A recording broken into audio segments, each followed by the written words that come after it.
Libro Comunión con Dios, en el umbral de la unidad espiritual. Neale Donald Walsch. Introducción. Bienvenido a este libro. Me gustaría que consideraras algo extraordinario. Me gustaría que consideraras la posibilidad de que este libro fue creado solo para ti.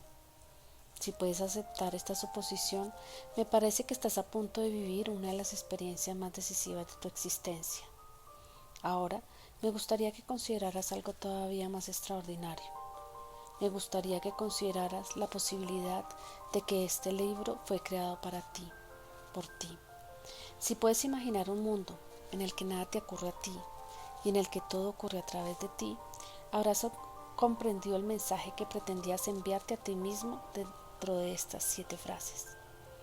No le puedes pedir a un libro que informe con más rapidez. Bienvenido a este momento. Aquí eres bienvenida, pues tú propiciaste este momento para tener la bendita experiencia que estás a punto de vivir. Has buscado las respuestas a las preguntas más significativas de la vida una y otra vez, con seriedad y sinceridad. De lo contrario, no estarías aquí. Esta búsqueda se ha efectuado en tu interior, sin importar si ha pasado a ser parte importante en tu vida exterior. Es lo que te ha impulsado a tomar este libro. Cuando lo hayas comprendido, habrás descubierto uno de los misterios más grandes de la vida. ¿Por qué las cosas ocurren como ocurren? Todo ello en 14 frases. Bienvenido a este encuentro con el Creador. No hubieras podido evitarlo. Tarde o temprano, todas las personas se reúnen con Él. Las personas que buscan seriamente la verdad tienen este encuentro muy pronto. La sinceridad es un imán que atrae a la vida. Y la vida es solo otra palabra para llamar a Dios. La persona que busca con sinceridad, recibe con sinceridad. La vida no se miente a sí misma. Por eso has llegado hasta aquí y te has puesto a leer estas palabras. Tú mismo te has colocado aquí. No ha sido por accidente.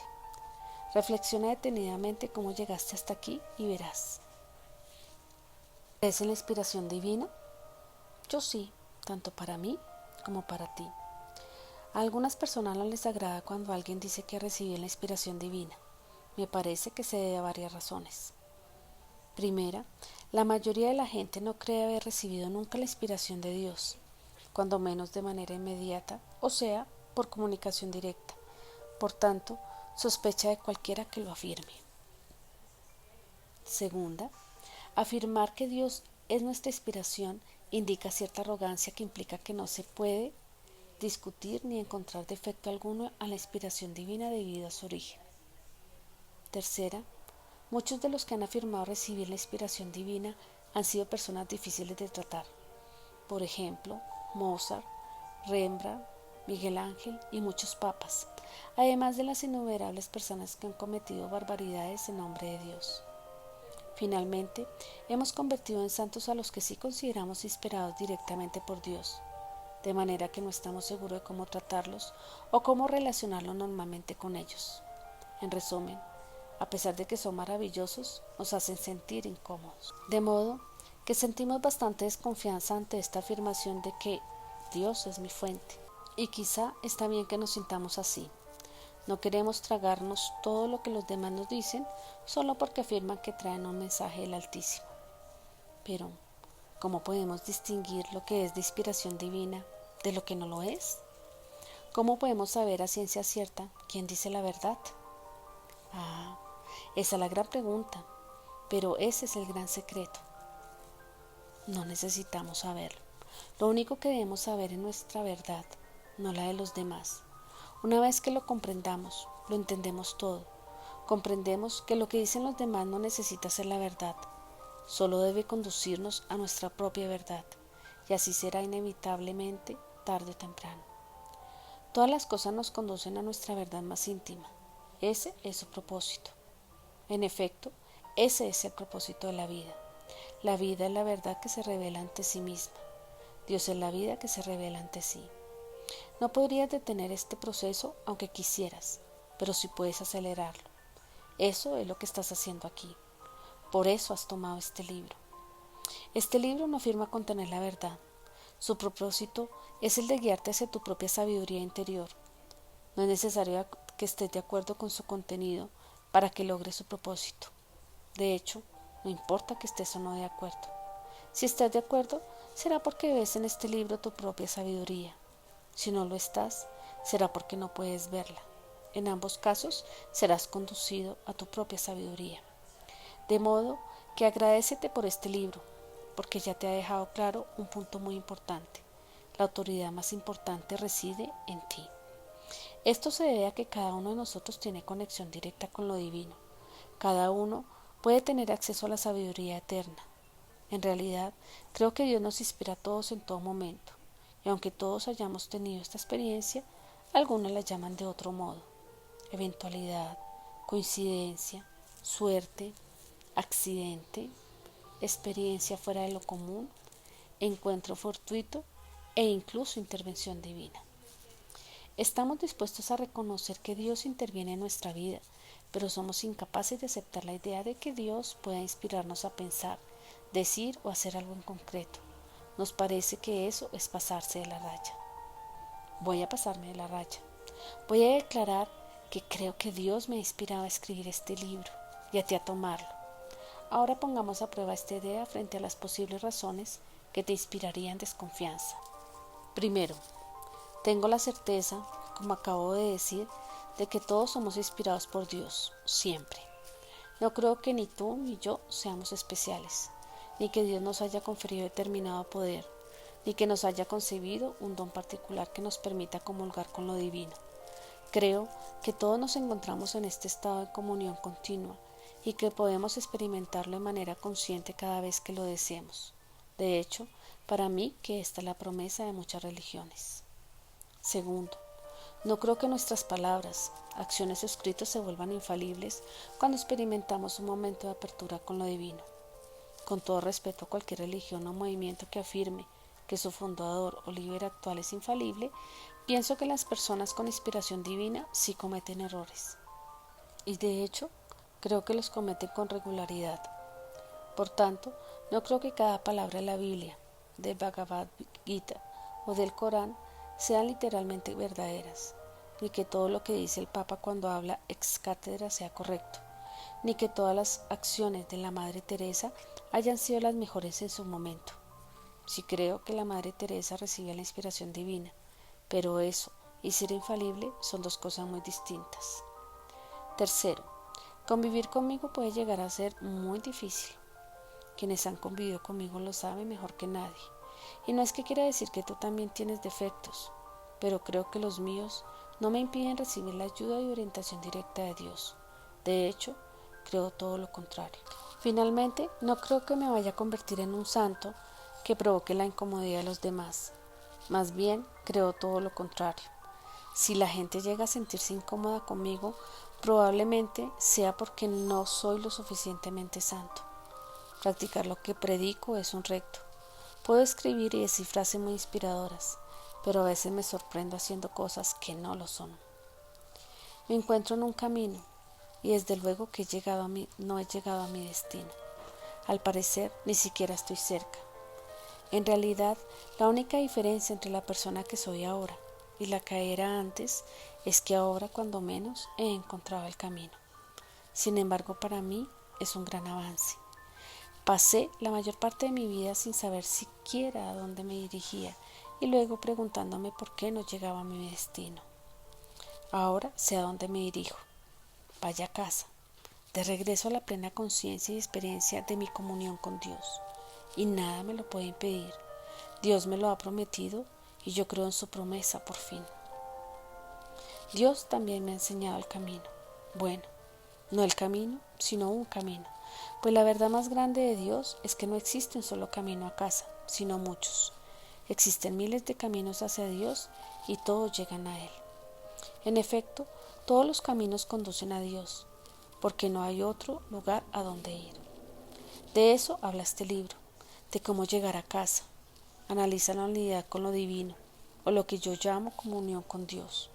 Describe un camino hacia esa experiencia, un camino que recorre todas nuestras ilusiones y nos dirige hacia la realidad máxima.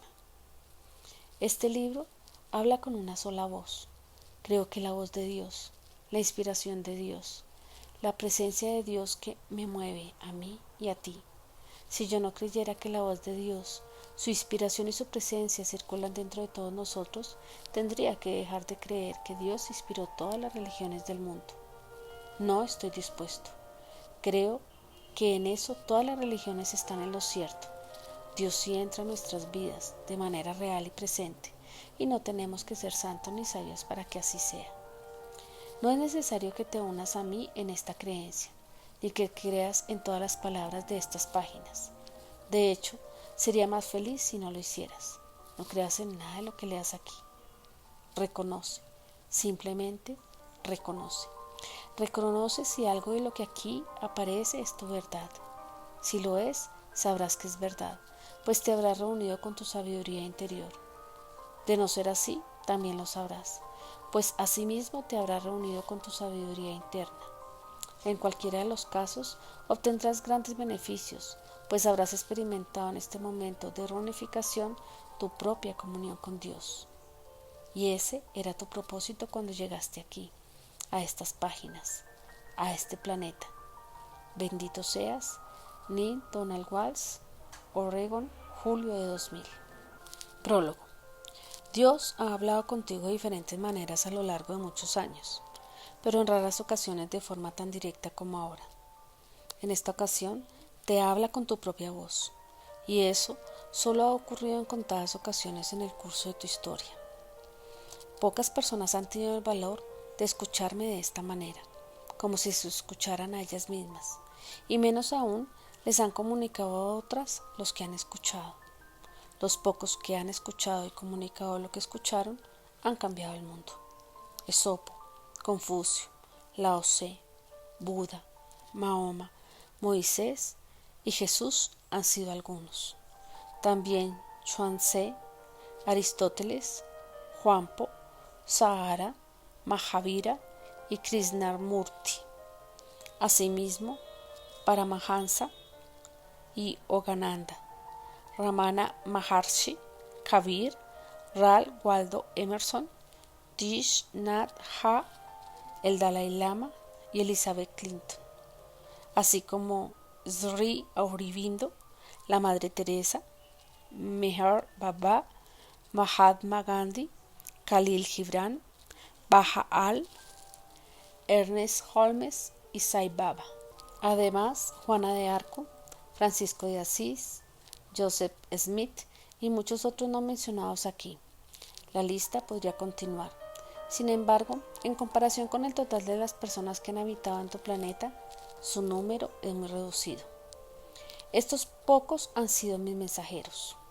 Todos ofrecieron la verdad que había en su corazón lo mejor que pudieron, con tanta pureza como les fue posible.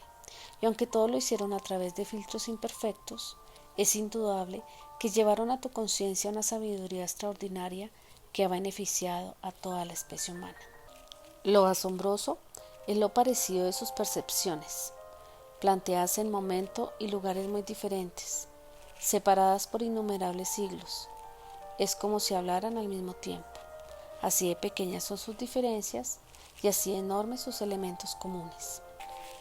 Ahora es el momento de ampliar esta lista para incluir a mis más recientes mensajeros, los que viven actualmente. ¿Hablaremos con una sola voz o callaremos?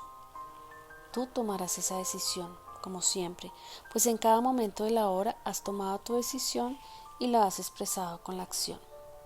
En el comienzo, tus pensamientos son míos y los míos son tuyos, pues en el comienzo no puede ser de otra manera.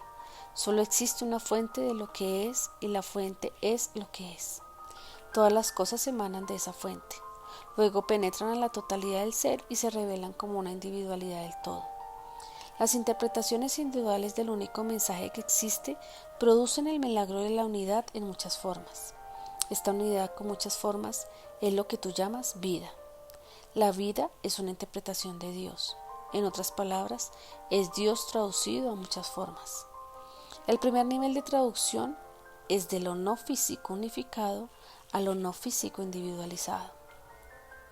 El segundo nivel de traducción es de lo no físico individualizado a lo físico individualizado. El tercer nivel de traducción es de lo físico individualizado a lo físico unificado. El cuarto nivel de traducción es de lo físico unificado a lo no físico unificado. Así se completa el ciclo de la vida. El proceso continuo de la traducción de Dios produce una variedad interminable dentro de la unidad de Dios. Esta diversidad dentro de la unidad es lo que he llamado individualización. Es la expresión individual de lo que no está separado, pero que puede expresarse individualmente. El propósito de la expresión individual es que yo me experimente como un todo, a través de la experiencia de mis partes. Y aunque el todo es mayor que la suma de las partes, solo puedo experimentarlo cuando conozco la suma. Y eso es lo que eres. Eres la suma de Dios. Ya te lo he repetido muchas veces, y muchos lo han escuchado como la expresión Hijo de Dios. También es correcto. Ustedes son los hijos y las hijas de Dios. No importa qué etiquetas o nombres uses, todo conduce a lo mismo. Eres la suma de Dios. También lo es todo lo que te rodea, todo lo que ves y lo que no ves. Todo lo que es, todo lo que fue y todo lo que será, soy yo. Y todo lo que soy, lo soy en este momento. Soy lo que soy, como te he dicho muchas veces. No hay nada que yo haya sido que haya dejado de ser. Y no hay nada que yo llegue a ser que no sea ahora. No puedo llegar a ser algo que no sea en este momento, ni puedo dejar de ser aquello que algún día fui. Así fue en el principio. Así es ahora y siempre lo será. Un mundo infinito. Amén. Ahora me acerco a ti, en este día y a esta hora, en el comienzo de otro milenio, para que puedas comenzar otros miles de años de una forma nueva, conociéndome al fin, eligiéndome primero y siendo yo siempre, de todas las maneras. El momento que he elegido no es equivocado. Comencé estas nuevas revelaciones a principios de la década pasada.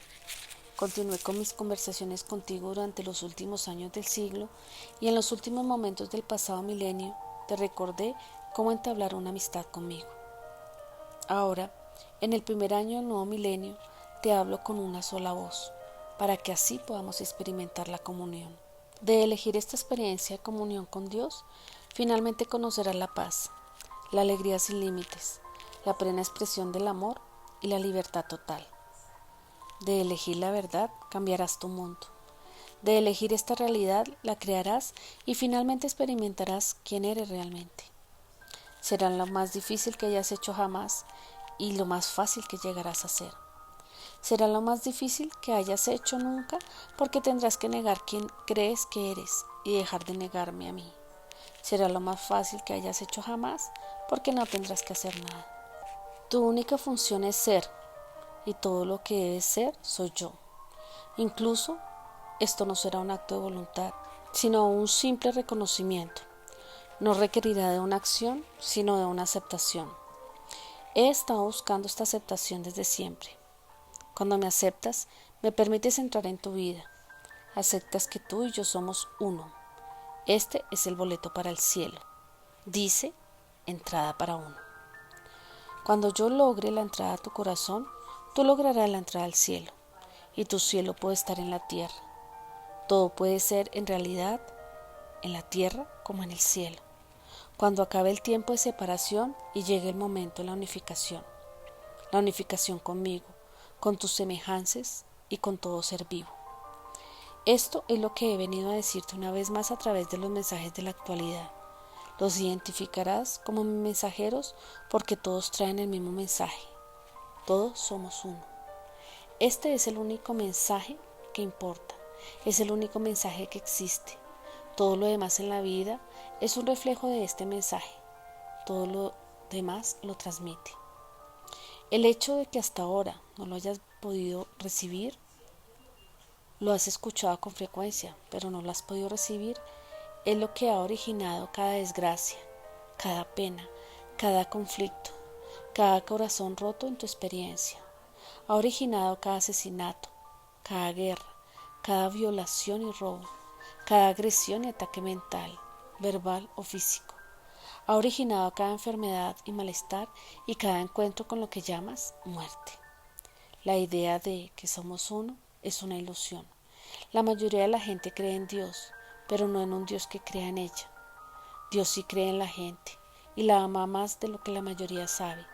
La idea de que Dios se quedó callado, como una tumba, y de que hace mucho le dejó de hablar a la especie humana es falsa. La idea de que Dios está enfadado con la especie humana y la echó del paraíso es falsa. La idea de que Dios se ha nombrado juez y jurado y que decidirá si los miembros de la especie humana van al cielo o al infierno es falsa.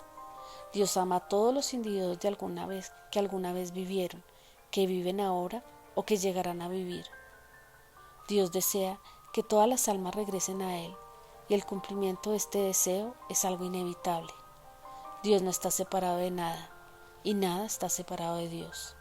Dios no necesita nada, pues Dios es todo lo que existe. Esto es lo bueno, todo lo demás es ilusión. La especie humana estaba viviendo con ilusiones durante mucho tiempo. Esto no se debe a que sea tonta, sino a que es muy inteligente. Los seres humanos han intuido que las ilusiones tienen un propósito muy importante, pero la mayoría simplemente lo ha olvidado. Y ha olvidado que su olvido mismo es parte de aquello que ha olvidado y por tanto parte de la ilusión. Ahora es el momento de que los humanos recuerden. Tú eres uno de los que encabeza la vanguardia de este proceso. No es sorprendente, considerando lo que ha estado ocurriendo en tu vida. Has tomado este libro para recordar las ilusiones del ser humano. Así no volverás a estar atrapado en ellas, sino que nuevamente lograrás la comunión con Dios en el transcurso de tu vida mediante la conciencia de la realidad máxima. Es perfecto que hayas hecho así. Y obviamente no ha sido por casualidad. Has venido aquí para saber, por experiencia propia, que Dios reside dentro de ti y que puedes tener cada vez que lo desees una unión con el Creador. Puedes experimentar y encontrar al Creador dentro de ti y en todo lo que te rodea, pero debes ver más allá de las ilusiones del hombre. No debes hacerles caso. Estas son las 10 ilusiones. Familiarízate bien con ellas para que las reconozcas cuando las veas. 1. Existe la necesidad. 2. Existe el fracaso. 3. Existe la separación. 4. Existe la insuficiencia. 5. Existe el requisito. 6. Existe el juicio. 7. Existe la condenación. 8. Existe la condicionalidad. 9. Existe la superioridad. Y 10. Existe la ignorancia. Las 5 primeras son ilusiones físicas y están relacionadas con la vida de tu cuerpo físico. Las 5 últimas son las ilusiones metafísicas y están relacionadas con las realidades no físicas. A lo largo de este mensaje se estudiarán con detenimiento. Verás cómo fueron creadas y cómo han afectado a tu vida. Y antes de que concluya este mensaje, también verás cómo puedes deshacer sus efectos. Ahora bien, el primer paso en el proceso de cualquier comunicación verdadera es que estés dispuesto a suspender tu incredulidad sobre lo que estás escuchando. Eso es lo que se te pide. Temporalmente, abandona por favor cualquier idea que puedas tener de Dios y de la vida. Podrás recuperar tus ideas en cualquier momento.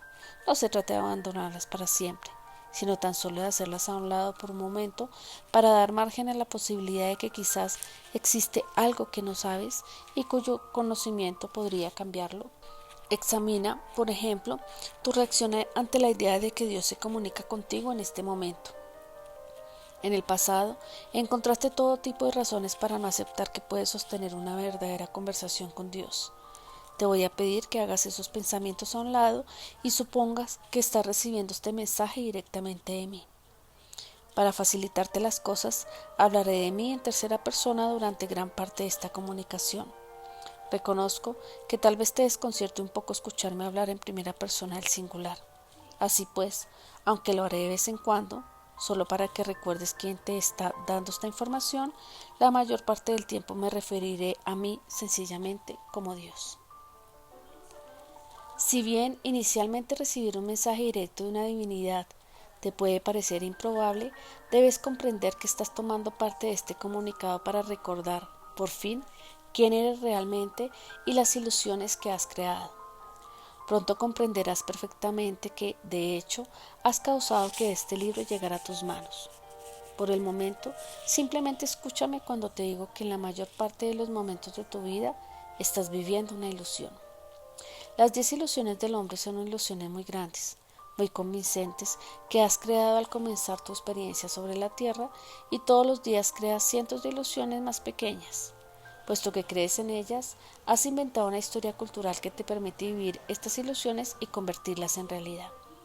Por supuesto, no son auténticamente reales. Sin embargo, has creado un mundo como el de Alicia en el País de las Maravillas, en el que, en efecto, parecen muy reales.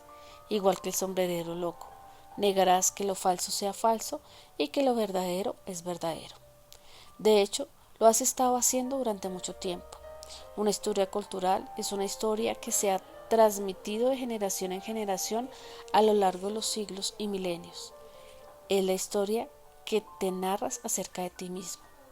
Como tu historia cultural se basa en ilusiones, genera mitos en lugar de la comprensión de la realidad. La historia cultural del ser humano sostiene que 1. Dios tiene un plan. Existe la necesidad. 2. El resultado de la vida es dudoso. Existe el fracaso. 3. Estás separado de Dios. Existe la separación. 4. Hay carencias. Existe la insuficiencia. 5. Hay algo que debes hacer. Existe el requisito. 6. Si no lo haces, serás castigado. Existe el juicio. 7. El castigo y la condenación eterna. Existe la condenación. 8. Por lo tanto, el amor es condicional. Existe la condicionalidad. 9. Conocer y cumplir con las condiciones te hace superior. Existe la superioridad. 10. No sabes que estas son ilusiones. Existe la ignorancia. Tienes tan arraigada esta historia cultural que ahora la vives plena y totalmente. Sencillamente así son las cosas, se dicen unos a otros.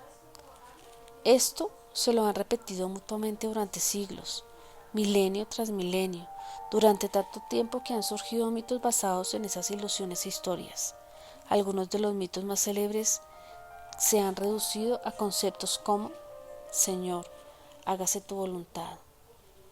Supervivencia del más apto. El vencedor se queda con el botín. Naciste con el pecado original. El pecado se paga con la muerte. La venganza es mía, dijo el Señor. Lo que no sabes no te hace daño. Solo Dios sabe. Y a muchos otros igualmente destructivos e inútiles. Basándose en estas ilusiones, historias y mitos, ninguno de los cuales tiene relación con la realidad máxima, muchos humanos se han formado el siguiente concepto de la vida. Nacemos en un mundo hostil, dirigido por un Dios que desea que hagamos ciertas cosas y que no hagamos otras, y que nos castiga con la tortura eterna si no sabemos distinguirlas.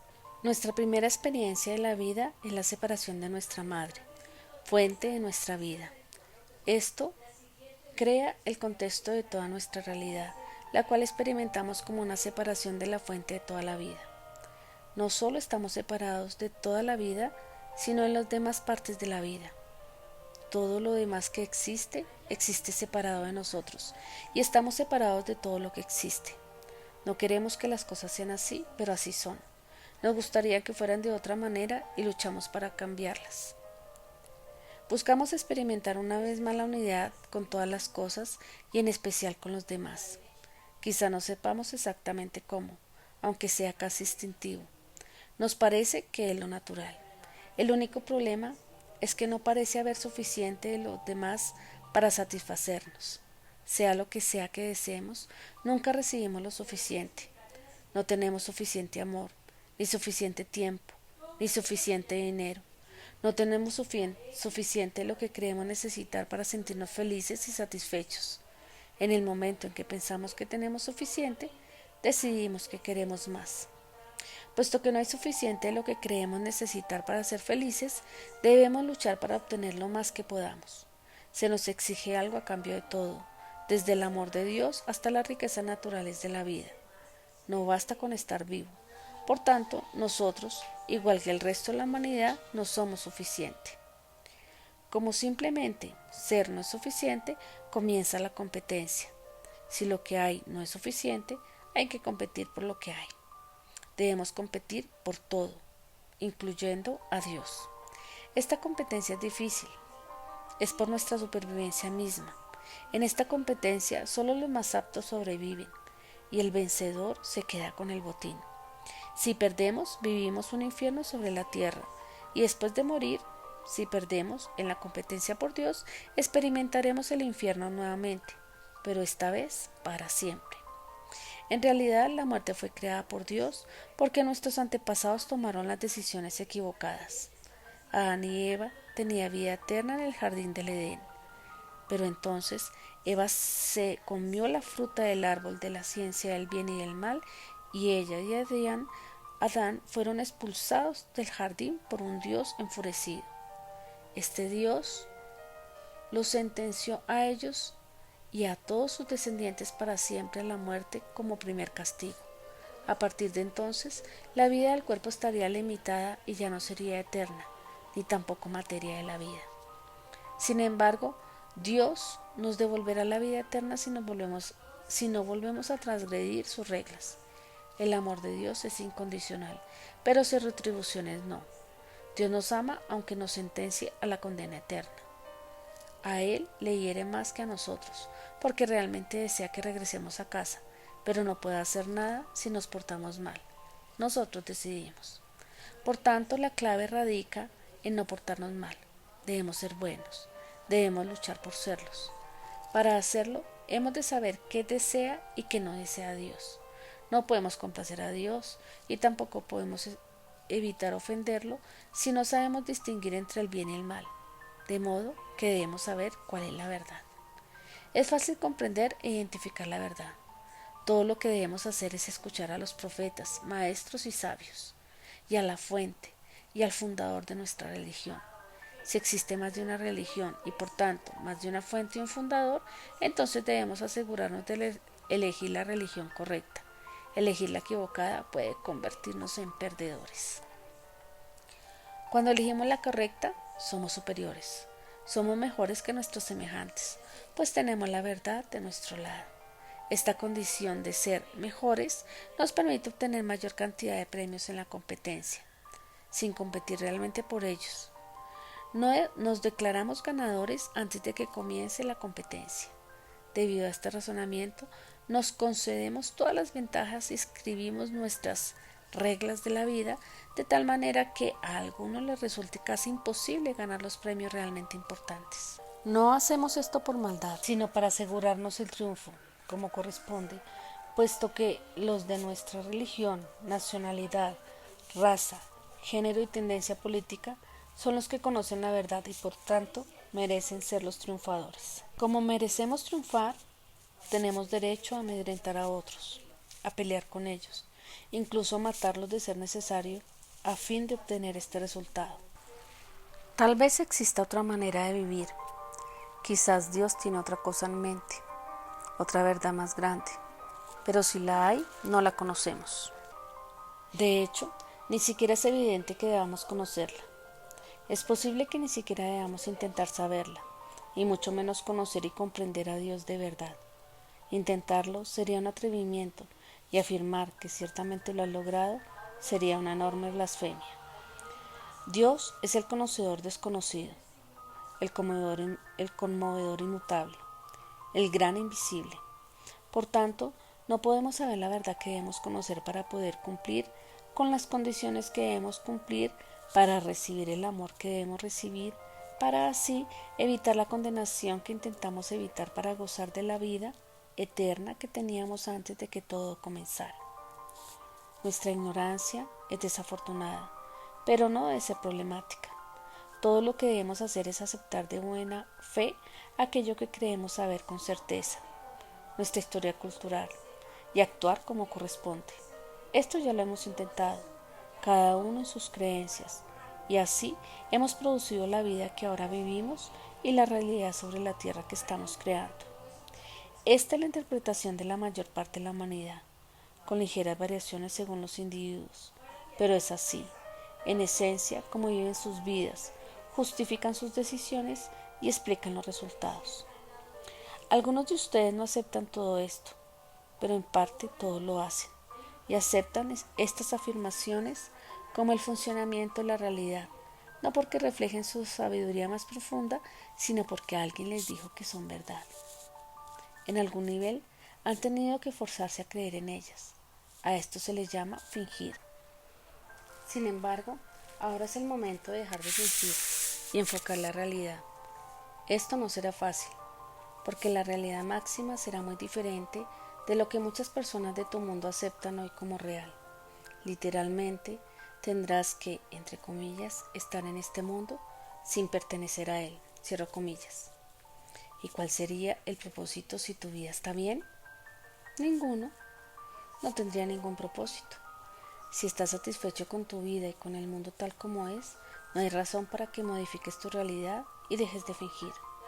Este mensaje es para los que no están satisfechos con su mundo. Ahora examinaremos las 10 ilusiones una por una. Verás cómo cada una de ellas te ha llevado a crear la vida en tu planeta tal como la vives en la actualidad. Podrás apreciar que cada ilusión se basa en la anterior. Muchas son muy parecidas. Se debe a que todas son meras variaciones de la primera. Son distorsiones más grandes de la distorsión original. También notarás que cada nueva ilusión fue creada para corregir un defecto de la anterior. Finalmente, hartos de corregir defectos, decidieron que no comprendían nada, y así surgió la ilusión final. Existe la ignorancia. Esto les permitió encogerse de hombros y dejar de intentar resolver el misterio. Pero la mente en evolución no les permitió quedarse pasivos durante mucho tiempo. En unos cuantos milenios, de hecho un lapso muy corto en la historia del universo, han llegado a la etapa en la que la ignorancia ya no es una bendición. Estás a punto de dejar esta cultura primitiva. Estás a punto de dar un gran salto en el área de tus racionamientos. Estás a punto de ver a través de las 10 ilusiones.